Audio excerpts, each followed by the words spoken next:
কলগাছিয়াত UDFৰ প্ৰতিবাদী কাৰ্যসূচী।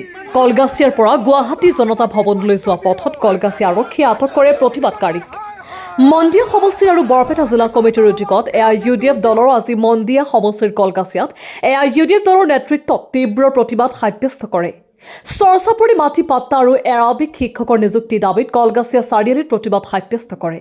প্ৰতিবাদকাৰীসকলে কয় যে কোনো পধ্যে মানি লোৱা নহ'ব বিজেপি চৰকাৰৰ এনেকুৱা কুশাসন আৰু গোবেক।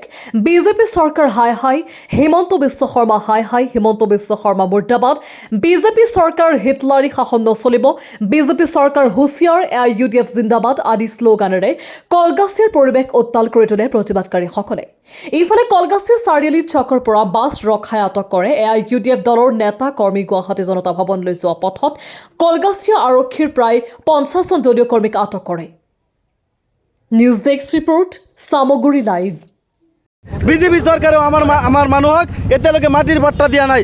বসুন্ধৰাৰ অধীনত বিভিন্ন জনগোষ্ঠীৰ মানুহক মাটিৰ পট্টা দিছে, কিন্তু আমাৰ সংখ্যালঘু চৰত বাস কৰা যিবিলাক নিপীড়িত মানুহ সেই মানুহসকলক চৰৰ পাট্টা দিয়া নাই। গতিকে যেতিয়ালৈকে চৰৰ মানুহক পাট্টা দিয়া নহ'ব UDF দল তেতিয়ালৈ মাত মাতি থাকিব।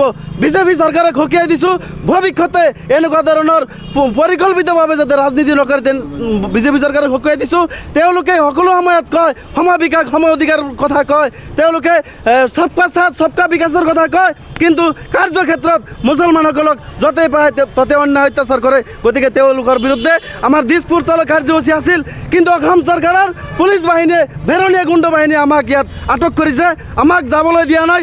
কিন্তু গোটেই অসমৰ ৰাইজে অনাগত দিনত হিমন্ত বিশ্ব চৰকাৰৰ বিৰুদ্ধে ইয়াতকৈ অধিক ভয়ংকৰ গণতান্ত্ৰিক আন্দোলন কৰিবলৈ আমি প্ৰস্তুত আছোঁ। গতিকে বিজেপি চৰকাৰক সকীয়াই দিছোঁ। ভবন ঘেৰাও কাৰ্যসূচী আমি ৰূপায়ণ কৰাৰ উদ্দেশ্যে UDF দলেৰ যুব মোৰ্চাৰ তৰফৰ পৰা যে আন্দোলন কাৰ্যসূচী আমি লৈছিলোঁ সেই আন্দোলন কাৰ্যসূচী আমাক ৰূপায়ণ কৰিবলৈ দিয়া হোৱা নাই। অসম চৰকাৰে আমাক বাধা দিছে, অসম চৰকাৰৰ পুলিচ বাহিনীৰ দ্বাৰা আমাক বাধা দিয়া হৈছে। আমি মাত্ৰ দুটা ন্যায্য ইছ্যু লৈ আন্দোলন ষ্টাৰ্ট কৰিব বিচাৰিছিলোঁ। আমাৰ ইছ্যু হ'ল অসমৰ প্ৰতিখন হাইস্কুল আৰু হায়াৰ ছেকেণ্ডাৰীত আৰবিত শিক্ষক নিযুক্তি প্ৰক্ৰিয়া আৰম্ভ কৰিব লাগে। যি প্ৰক্ৰিয়া অসম চৰকাৰে ইতিমধ্যে বন্ধ কৰি ৰাখিছে, এই প্ৰক্ৰিয়া খুলি সকলো হাইস্কুল আৰু হায়াৰ ছেকেণ্ডাৰীত নিযুক্তি প্ৰক্ৰিয়া পুনৰ ষ্টাৰ্ট কৰিব লাগে। আৰু দ্বিতীয় কথা হ'ল অসমৰ মুখ্যমন্ত্ৰী ডাঙৰীয়াই অসমত যি হিটলাৰী শাসন চলাইছে, অসমৰ বিভিন্ন জনগোষ্ঠীৰ মাজত ডিছক্ৰিমিনেশ্যন আৰম্ভ কৰিছে। মাটিৰ পাট্টা সকলো মানুহক দিয়া হোৱা নাই। চৰৰ মাটিৰ পাট্টা দাবীলৈ আমি আন্দোলন কাৰ্যসূচী ৰূপায়ণ কৰিব বিচাৰিছিলোঁ। ইতিমধ্যে আমাক অসমৰ পুলিচ বাহিনী আমাক আটক কৰিছে। আমাক সেই আন্দোলনৰ কাৰ্যসূচী ৰূপায়ণ কৰিবলৈ আমাৰ যিটো হক সেই হক আমাক ৰূপায়ণ কৰিবলৈ দিয়া হোৱা নাই।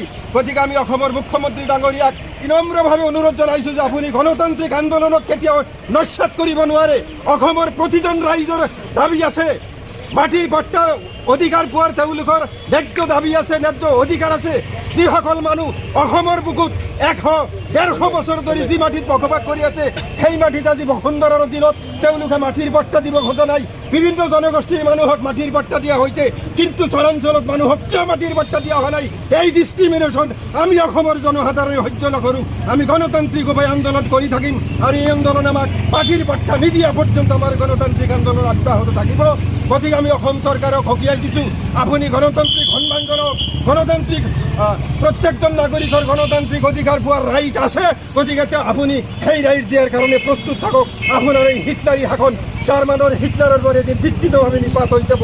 আপুনি মনত ৰাখিব, অসমৰ জনগণ এতিয়াও ভালকৈ জাগি উঠা নাই। অসমৰ জনগণ জাগি উঠিলে কোনো মানুহৰ মাজত আপুনি বৈষম্যমূলক আচৰণ কৰিব নোৱাৰে। তাৰ কাৰণে আমি আপোনাক